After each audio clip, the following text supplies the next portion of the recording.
they can't push you around, okay? You have spiritual gifts. You can see in the spirit.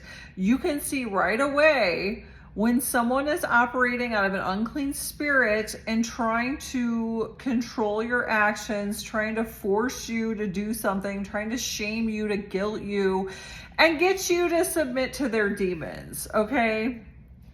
And you just don't participate in it. And you don't worry about what people think.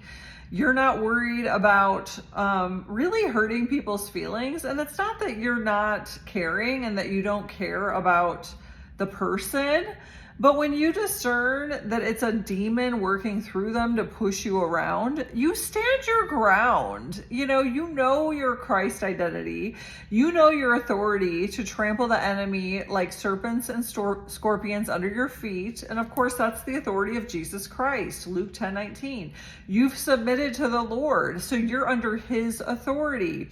And many of you are just walking in purpose so beautifully, and you've done a great job of tightening up your circle, limiting access, and you have boundaries in place for how people are able to access you, for how people are able to access your spirit.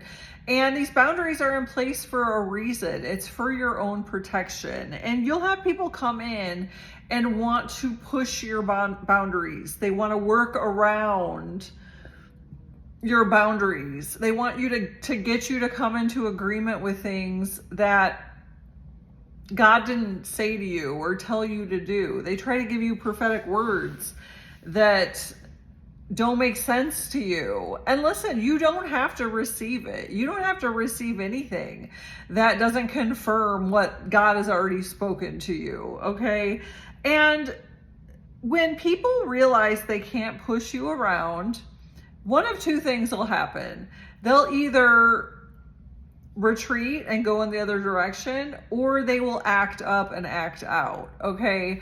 And this is because the enemy hates boundaries, okay? And the enemy does not want you to continue to move forward in purpose. And if he knows that you're not going to submit to him, then he's either going to flee or he's going to throw a fit, but he'll probably still flee.